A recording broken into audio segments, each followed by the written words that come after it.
Dans la réserve naturelle de Kruger, en Afrique du Sud, un matin d'avril allait bouleverser à jamais l'existence d'un homme ordinaire. Frederik Vanderberg était gardien animalier depuis plus de 30 ans.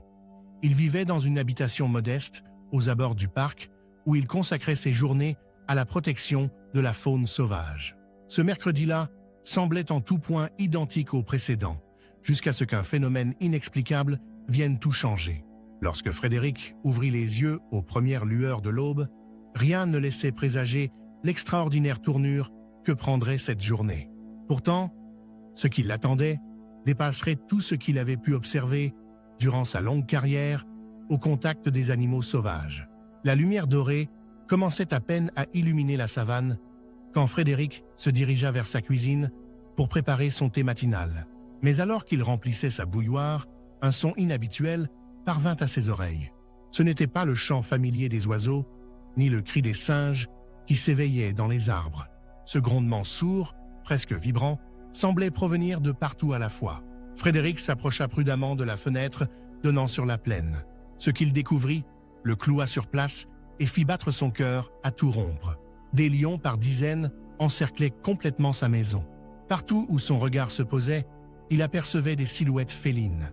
Il y avait des mâles imposants, dont les crinières rousses ondulaient doucement, des femelles au corps élancé, ainsi que plusieurs jeunes qui jouaient entre eux.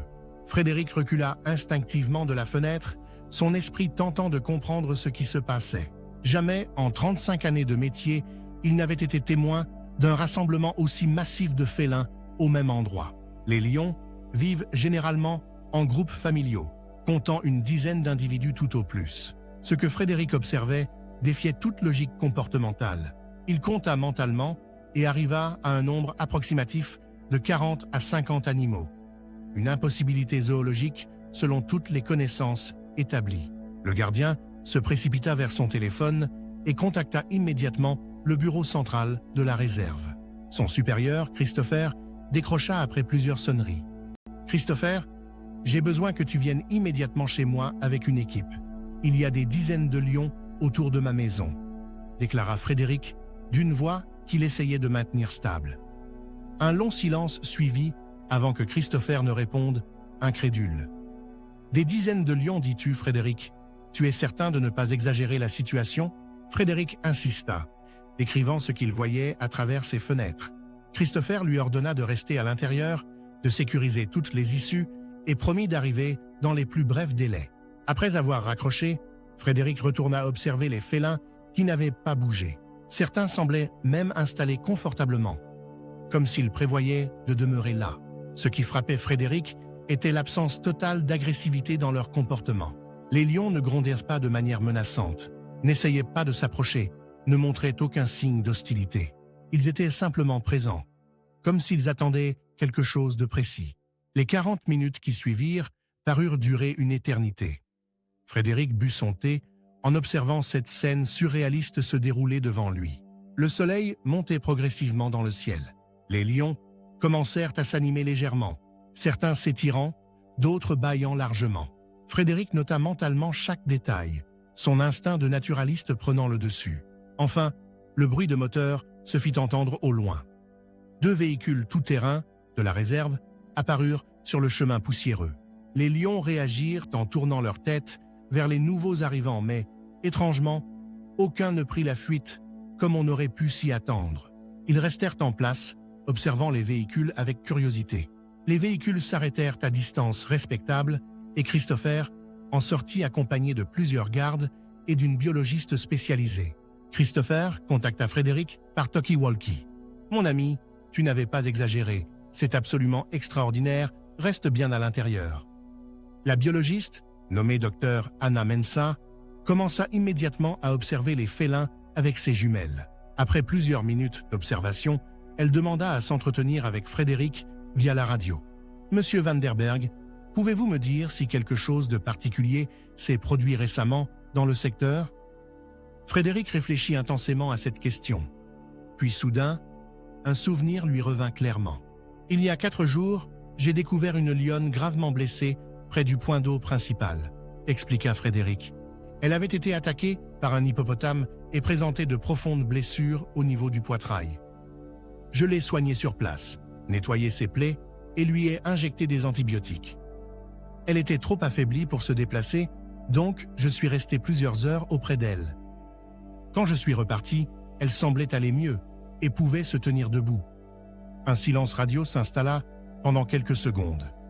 Puis la voix enthousiaste du docteur Mensah résonna. « Je pense comprendre ce qui se passe ici. Ces félins ne représentent aucune menace pour vous. Ils sont venus vous témoigner leur reconnaissance. » Frédéric fronça les sourcils, perplexe. Comment des lions sauvages pourraient-ils faire une telle chose? Le docteur Mensah expliqua alors son hypothèse. La femelle que vous avez secourue était probablement une matriarche dominante, une figure centrale dans plusieurs clans. Dans des cas exceptionnels, les lions peuvent développer des comportements de gratitude envers les humains qui ont sauvé un membre important. Ce que nous observons ici pourrait être une démonstration collective de reconnaissance, un phénomène jamais documenté à cette échelle. Frédéric était stupéfait par cette explication.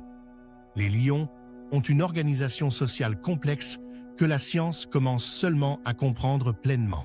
Ils communiquent entre eux sur de longues distances et peuvent coordonner leurs actions de manière remarquable. Si la femelle soignée par Frédéric occupait une position de matriarche respectée, elle avait pu communiquer son expérience à d'autres groupes. Ce rassemblement massif pourrait être une forme de reconnaissance sociale collective. Frédéric observa à nouveau les félins avec cette nouvelle perspective. Leur comportement prenait maintenant un sens totalement différent. Le docteur Mensah demanda alors si Frédéric pouvait identifier la lionne qu'il avait soignée. Après plusieurs minutes de recherche, son regard s'arrêta sur une grande lionne qui se tenait sur un affleurement rocheux. « C'est elle, la grande femelle sur les rochers avec la cicatrice », annonça Frédéric. « Oui, je la vois distinctement. Regardez sa position dominante, c'est typique d'une matriarche », répondit Dr Mensah. Durant les heures qui suivirent, l'équipe documenta ce phénomène extraordinaire avec photographies et vidéos. Frédéric, malgré son confinement dans son habitation, se trouvait au cœur d'un événement scientifique majeur. Ce qui était encore plus remarquable, c'est que les lions ne montraient aucune intention de partir. Ils demeurèrent autour de la maison pendant toute la journée, se reposant à l'ombre. Vers le milieu de la journée, quelque chose d'encore plus extraordinaire se produisit. La matriarche se leva de son perchoir rocheux et commença à s'approcher lentement de l'habitation. Tout le monde retint son souffle. La grande lionne avança avec une grâce majestueuse. Elle s'arrêta à quelques mètres de la véranda et s'assit calmement. Pendant un long moment, la femelle et l'homme se regardèrent intensément à travers la vitre. Puis, de manière totalement inattendue, la lionne inclina légèrement sa tête vers le bas dans un geste qui ressemblait à un salut. Elle se releva ensuite calmement et retourna vers son promontoire rocheux. Frédéric était sans voix. Les larmes lui montèrent aux yeux. Après toutes ces décennies passées à protéger les animaux sauvages, il venait de vivre le moment le plus intense de sa carrière et peut-être de son existence entière. Christopher contacta Frédéric par radio. « Comment te sens-tu, mon ami? C'est le moment le plus incroyable de ma vie. Jamais je ne me suis senti aussi profondément connecté à ces magnifiques créatures. » Alors que le soleil commençait à descendre vers l'horizon, les lions montrèrent enfin des signes qu'ils allaient partir. La matriarche se leva une dernière fois et poussa un rugissement profond et puissant qui résonna dans toute la savane. Un par un, les autres félins se levèrent également. Ils commencèrent à s'éloigner, non pas en se dispersant, mais de manière ordonnée, presque cérémonielle. La matriarche marchait en tête, suivie par les autres membres de ce rassemblement extraordinaire. Frédéric sortit prudemment sur sa véranda pour observer le départ des lions. En moins d'une heure, tous les lions étaient partis, ne laissant que des traces dans la terre rouge. Dans les semaines qui suivirent, l'histoire de Frédéric attira l'attention de nombreux scientifiques à travers le monde. Des articles furent publiés dans des revues spécialisées et des chercheurs vinrent étudier ce comportement unique. Mais pour Frédéric, le plus important n'était pas la notoriété. Ce qui comptait vraiment était la profonde connexion qu'il avait ressentie avec ces animaux magnifiques. C'était la preuve vivante que la compassion transcende toutes les barrières entre les espèces. La matriarche fut suivie par l'équipe de recherche pendant des mois après l'événement. Plusieurs fois, Des gardes rapportèrent l'avoir vu s'arrêter près de la maison de Frédéric lors de ses déplacements. C'était comme si elle vérifiait que son bienfaiteur allait bien. Frédéric continua son travail avec une passion renouvelée, ne regardant plus jamais les animaux sauvages de la même manière. Cette expérience changea également la façon dont la réserve opérait. Un nouveau programme fut mis en place pour former les gardiens à mieux comprendre l'intelligence émotionnelle des animaux. Des protocoles furent développés pour soigner les animaux blessés de manière plus systématique. Un an après l'événement, une plaque commémorative fut installée à l'entrée de la réserve. L'inscription disait simplement « À Frédéric Vanderberg qui nous a rappelé que la compassion n'a pas de frontières et aux lions qui nous ont montré que la gratitude peut unir les espèces. » Frédéric assista à l'inauguration avec humilité, entouré de ses collègues et de nombreux scientifiques. Mais le moment le plus significatif se produisit à la fin de la cérémonie. Un rugissement familier résonna au loin dans la savane. Tous les regards se tournèrent vers l'horizon. Là, sur une crête lointaine, se tenait la silhouette d'une grande lionne avec une cicatrice visible. C'était elle, observant la scène. Même à cette distance, Frédéric aurait juré qu'elle le regardait directement.